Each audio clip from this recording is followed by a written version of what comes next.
আসসালামুআলাইকুম, মুজিব সিক্সটিক্যারে সবাইকে আবার স্বাগতম।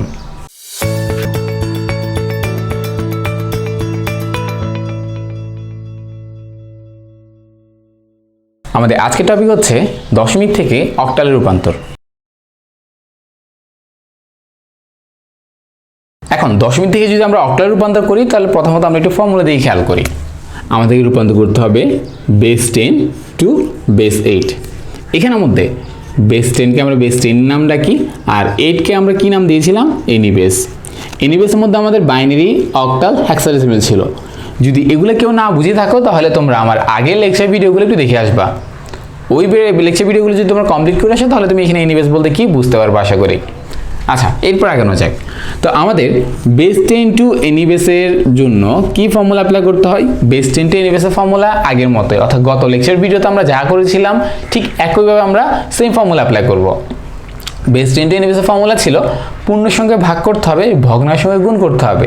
সেক্ষেত্রে আমরা লাস্ট যে লেকচার ভিডিওটা দেখেছিলাম সেখানে আমরা 2 দ্বারা ভাগ করতাম, 2 দ্বারা গুণ করতাম। কেন?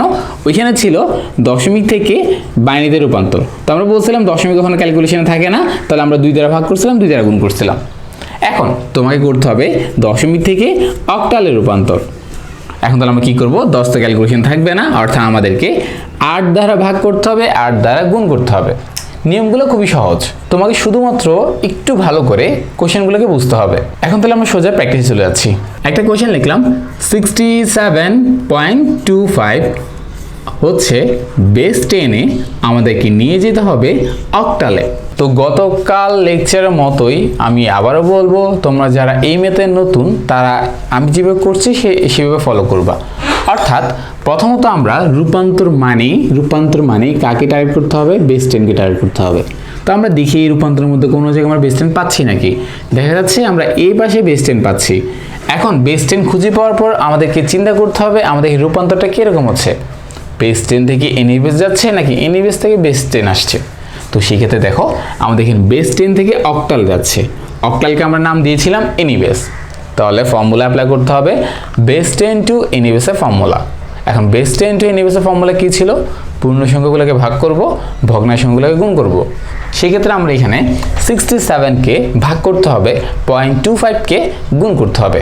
তাহলে শুরু করা যাক। 67। আচ্ছা, আরেকটা কথা হচ্ছে কি, এইভাবে করে অর্থাৎ বেস 10 দেখিয়ে অক্টাল নিয়ে যাচ্ছি, এইভাবে করে তোমাদেরকে পরীক্ষা হলে করার প্রয়োজন নেই। এটা আপাতত যারা একেবারেই নতুন ম্যাথগুলোতে তাদের জন্য আমি দেখাচ্ছি।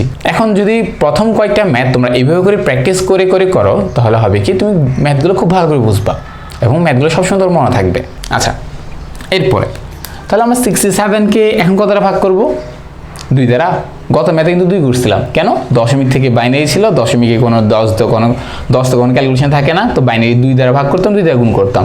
এখন আমি দশমিক থেকে অক্টালে যাচ্ছি, তাহলে 10 তো থাকবে না, সেম কথা। কেন? আমরা বলছিলাম দশমিক সংখ্যা পদ্ধতি শুধুমাত্র আমাদেরকে ম্যাথের ওয়ে দেখাবে, ক্যালকুলেশন করার নিয়ম শিখিয়ে দিবে, বাট সেই কখনো নিজেই ক্যালকুলেশন থাকবে না। তো ওই হিসাবে আমাদের বেস 10 আসছে না, তাহলে আমরা কি করব? অক্টাল অর্থাৎ 8 দ্বারা ভাগ করব, 8 দ্বারা গুণ করব।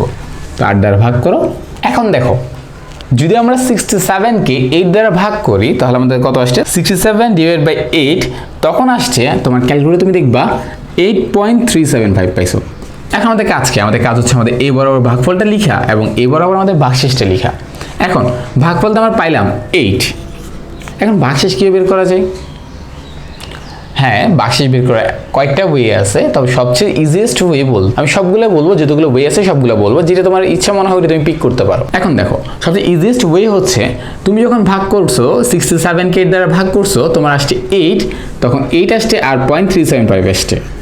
এখন ভাগশেষ বের করা খুবই সহজ নিয়ম হচ্ছে যে ভ্যালুটা আসছে, পয়েন্ট দিয়ে যে ভ্যালুটা আসছে ওটার সাথে তুমি 8 দ্বারা ভাগ করছো, এখন 8 দ্বারা গুণ করে দিবা। আবার বলছি, তুমি যখন ভাগ করছো তখন আসছে 8.375, তখন আমরা কী করবো? 8টাকে বসাই দিব আর পয়েন্ট দিয়ে যে আমাদের যে ভ্যালুটা থাকবে ওই ভ্যালুটার সাথে আমি 8কে মাল্টিপল করে দিব, তখন আমি খুব ইজিতে ভাগশেষ বের করতে পারবো। এটা হচ্ছে একটা ওয়ে। এখন যদি আমরা 0.375 ইন্টু 8 তাহলে আসছে 3, ভাগশেষ খুব সহজে বের করতে পারছি। একটা ওয়ে গেল। আরেকটা ওয়ে হচ্ছে তুমি ভাগফল কত পাইছো? 8 না? তাহলে 8 ইন্টু 8 কত পাইছো? 64। এখন মেইন নাম্বারটা থেকে 64 বিয়োগ করলে তাও 3 আসছে। বাট এটা অনেক লেন্দি ক্যালকুলেশন হয়ে যাচ্ছে। বাট আমি একটু যেটা দেখাচ্ছি এটা খুব ইজিয়েস্ট ক্যালকুলেশন। তুমি যদি এভাবে করো, তুমি প্রথমে গুণ করবা, তারপর গুণফলটাকে মনে রেখে মূল সংখ্যা থেকে ভাগ করবা, এটা অনেক বড় লেন্দি হয়ে যাচ্ছে না? তো সবচেয়ে ইজিয়েস্ট ওয়ে কী ছিল, তুমি ভাগ করার পর পূর্ণ সংখ্যাটা বসে দিবা এবং পয়েন্ট দিয়ে যে ভ্যালুটা থাকবে এটাকে 8 দ্বারা গুণ করতে পারো। এখন তোমার মনে কোশ্চেন থাকতে পারে, ভাইয়া বাইনারির বেলায় আপনি তাহলে এই কাজটা করেন না কেন? বাইনারির বেলায় কিন্তু আপনি ঠিকই 0.5 বলতে 1 বসে দিয়েছিলেন, মুখস্থ করাইছিলেন, বাট ওইখানে আমরা এই ফর্মুলাটা আসে নাই। হ্যাঁ, অঙ্ক তো সবগুলো সেম, ওইখানে আসছিল। কীরকম দেখো, ধরো তোমার যদি আসতো 6.5, এখন আমরা কী করতাম, 6কে বসিয়ে দিতাম, 0.5 বলতে 1 লিখে দিতাম। এখন মনে মনে কোশ্চেন থাকতে পারে, ভাইয়া যদি এই নিয়মটা ফলো করি হইতো? হ্যাঁ, অবশ্যই হইতো। দেখো এই 6টা তুমি বসাই দিলা, আর কত আসছে 0.5। তো আমরা জানি 0.5 ইন্টু যত দ্বারা ভাগ করতেছি তত দ্বারা গুণ করতে হবে। এখানে 8 দ্বারা ভাগ করতাম, যার কারণে 8 দ্বারা গুণ করছি। এখানে আমি 2 দ্বারা ভাগ করতাম, যার কারণে আমি 2 দ্বারা গুণ করব। তো 0.5 ইন্টু 2 সমান কত হয়? 1 হয়। এবং বাইনারিতে কিন্তু 0.5 ছাড়া কিছু আসে না। তুমি দেখিও, তুমি আগের লেকচার ভিডিওতে দেখিও, ওই লেকচার ভিডিও ফলো করে তুমি ম্যাথ করে দেখিও, 0.5 ছাড়া কিছু আসবে না কখনো। আসলে 0.5 আর না আসলে কিছু আসে না। তো আমরা এখন দুইটা বই দেখছি, বাট আমার সাজেশন থাকবে তোমরা প্রথম ওইটাই ফলো করো, অর্থাৎ ক্যালকুলেশন করার পর যে রেজাল্ট আসবে ওইখানে পূর্ণ সংখ্যাটা বসাই দিবা এবং পয়েন্টের ভ্যালুটার সাথে 8 দ্বারা মাল্টিপল করবা।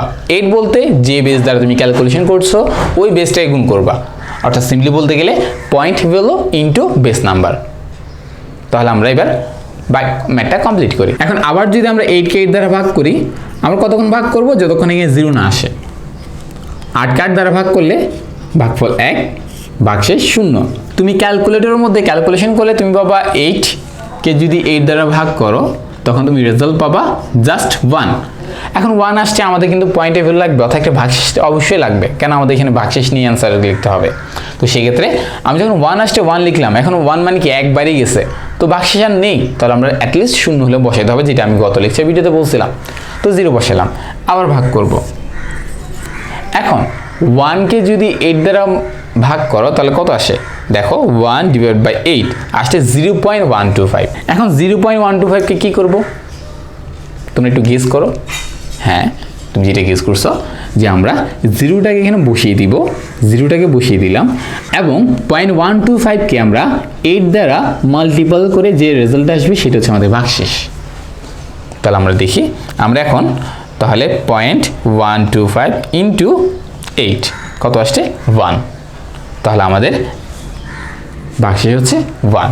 এখন যেহেতু আমাদের এখানে 0 আসছে, তাহলে আমরা বলতে পারবো আমাদের ক্যালকুলেশন এখানে শেষ, অর্থাৎ আমাদের ম্যাথটা এখানে কমপ্লিট। তবে সম্পূর্ণ ম্যাথটা না, কেন আমাদের শুধুমাত্র আমরা ভাগের কাজ করছি, 0.25 গুণের কাজ এখনো করা হয়নি। এখন 0.25 ভগ্নাংশকে আমরা কি করতাম? ফর্মুলা অনুযায়ী গুণ করতাম। এখন কত দ্বারা গুণ করব? 8 দ্বারা গুণ করব। এখন 0.25 ইন্টু 8 ইকুয়াল কত? 2। তুমি ক্যালকুলেটর 2 পাবা। এখন 2 পাইছো বলতে তুমি কি করবা? আমরা জানি আমাদের ভগ্নাংশ ক্যালকুলেশনের মধ্যে, অর্থাৎ যেখানে আমরা গুণ করি সেখানে কিন্তু আমাদের দশমিক সহকারে ভ্যালু লাগবে, অর্থাৎ ভগ্নাংশ রেজাল্ট লাগবে। তো সেক্ষেত্রে আমি পাচ্ছি 2, শুধু 2। কিন্তু আমাদের এখানে ক্যালকুলেশন মেইন পর্ব ছিল আমরা এখানে পূর্ণ সংখ্যা বসাবো এবং এখানে ভগ্নাংশ সংখ্যা বসাবো, বাট ভগ্নাংশ সংখ্যা আমাদের লাগবেই, ঠিক আছে? এখন 2 আসছে, ভগ্নাংশ আসে নাই, তাহলে 2কে আমি এখানে বসিয়ে দিব। 2 হচ্ছে পূর্ণ সংখ্যা, যেটা আমরা এখানে বসাতে পারতেছি না, তাহলে আমরা এটা এখানে বসাবো না। এখন আমরা কি করব? 2কে 0.00 লেখা যায়, অর্থাৎ আমরা চাইলে 2কে 2.00 লেখা যায়। কেন? আমরা ভগ্নাংশ প্রয়োজন ছিল, তো 2কে আমরা যদি 2.00 লিখি তাহলে আমরা ভগ্নাংশ পেয়ে যাচ্ছি কোনো ভ্যালু চেঞ্জ না করে। তাহলে এবার আসি আমরা, তাহলে কি করব? 2 এখানে বসবে আর 0.00 এই জায়গায় বসবে। এখন ভগ্নাংশে যেহেতু 0.00 আসছে, তাহলে আমাদের ম্যাথটা এখানে শেষ। এবার অ্যান্সার লেখা যায়। এখানের মধ্যে লিখার নিয়ম ছিল নিচে থেকে উপরে, অর্থাৎ ভাগেরটা আমরা নিচে থেকে উপরে, সেক্ষেত্রে আমাদের নিচেরটা হচ্ছে MSB, উপরটা হচ্ছে LSB। যারা MSB LSB নিয়ে কনফিউজড তাদেরকে বলবো আমার আগের লেকচার ভিডিওটি আরেকবার দেখে নিতে। এরপর এখানে আমরা একটাই সংখ্যা তারপর লিখতে হবে, সেটা হচ্ছে কি, আমরা কিন্তু গুণেরটা উপর থেকে নিচে কাউন্ট করি, সেক্ষেত্রে উপরটা হচ্ছে আমাদের MSB আর যেটা হচ্ছে আমাদের LSB। তাহলে অ্যান্সার লেখা যাক। তাহলে সুতরাং আমরা পাচ্ছি 67.25 বেস 10 ইকুয়াল নিচে থেকে উপরে 103.2 অক্টাল। তাহলে এটা ছিল আমাদের দশমিক থেকে অক্টাল রূপান্তর। আমরা আরেকটা প্র্যাকটিস করব, তারপর আমাদের আজকের লেকচার ভিডিও এখানে শেষ করব। এখানে যারা একদম নতুন তাদের জন্য আমি আবার দেখাচ্ছি, রূপান্তর মানে বেস 10কে খুঁজতে হবে। বেস 10 খুঁজে পর দেখতে হবে ক্যালকুলেশন কি আসছে। দেখা যাচ্ছে ক্যালকুলেশন বেস 10 থেকে অক্টাল অর্থাৎ দশমিক থেকে অক্টালে রূপান্তর করা হচ্ছে। তো দশমিক থেকে অক্টালে রূপান্তর ফর্মুলা কি ছিল? পূর্ণ সংখ্যায় ভাগ করতে হবে, ভগ্নাংশ সংখ্যায় গুণ করতে হবে। তো আমরা পূর্ণ সংখ্যায় ভাগ করব, অর্থাৎ 831 অর্থাৎ 831কে আমরা ভাগ করব, 0.97কে আমরা গুণ করব। তাহলে শুরু করা যাক। তাহলে 831কে আমরা ভাগ করব কত দ্বারা? ইনিবেসের মধ্যে যে কোনো একটা, যেহেতু অক্টালে ক্যালকুলেশন তাহলে 8 দ্বারা ভাগ করব। এখন যদি আমরা 831কে ভাগ করি 8 দ্বারা, তাহলে আমাদের রেজাল্ট আসছে অনেকটা এরকম 103,103.875। তাহলে এখানে আমরা কি করব? নিয়মটা কি ছিল? নিয়মটা ছিল কি, আমরা এখানের মধ্যে ক্যালকুলেশন যে রেজাল্ট আসবে সেখানে আমরা যে পূর্ণ সংখ্যাটা আসবে সেটা বসাই দিব, অর্থাৎ 103কে বসাই দিব একটা হাইপেন দিয়ে। এখন ভাগফল ছিল 103, বসিয়ে দিলাম ভাগফল 103। এখন কথা হচ্ছে কি, আমাদের ভাগশেষটা বের করতে হতো। ভাগশেষ নিয়ম বের করার সহজ নিয়ম কি ছিল? এই যে পয়েন্ট যে ভ্যালুটা ছিল, এই পয়েন্ট ভ্যালুটার সাথে আমি 8কে মাল্টিপল করলে, শুধু পয়েন্ট ভ্যালুটার সাথে আমি 8কে মাল্টিপল করলে আমার ভাগশেষটা পেয়ে যাচ্ছি। এখন যে 0.875 ইন্টু 8 দিই, তাহলে আমরা রেজাল্ট পাচ্ছি 7, অর্থাৎ আমরা এই জায়গায় পাচ্ছি 7। তাহলে আমাদের ভাগশেষ হচ্ছে 7। আবার ভাগ করব, 103কে 8 দ্বারা ভাগ করব। এখন 103কে যদি আমরা 8 দ্বারা ভাগ করি তাহলে আমাদের রেজাল্ট আসবে অনেকটা এরকম 12.875। এখন 12.875 যখন আমাদের আসছে তখন আমরা কি করব? আগের মতোই 12কে বসাই দিব, হাইপেন দিব, 0.875 ইন্টু 8। একটু আগে আমরা দেখলাম এটা ভ্যালু আসছে 7, তাহলে সেক্ষেত্রে 7। আবার ভাগ করব, ভাগ করার পর দেখলাম কত বোঝাচ্ছে। এখন যদি আমরা 12কে 8 দ্বারা ভাগ করি তাহলে 12 ডিভাইড বাই 8 কত আসছে? 1.5। 1.5 খেয়াল করো, 0.5 বলতে 1 বসিয়ে দিও না, 0.5 বলতে 1 শুধুমাত্র বাইনারিতে ছিল। এখন তাহলে দেখা যাক, তাহলে আমরা এখানে কি করব? এখানে আমাদের আগের মতোই 1টাকে আমরা বসিয়ে দিব এবং হাইপেন দিব, এবং ভগ্নাংশ যাই আসুক না কেন, 0.5 আসুক অথবা অন্য কিছু যাই আসুক, আমরা ওটাকে অবশ্যই 8 দ্বারা গুণ করতে হবে ভাগশেষটা বের করার জন্য। তো আমরা যদি এখানে 0.5 ইন্টু 8 দিই তাহলে আমাদের রেজাল্ট আসছে 4, অর্থাৎ 0.5 ইন্টু 8 ইকুয়াল কত? 4। তাহলে আমরা এখানে ভাগশেষ হচ্ছে আমাদের 4।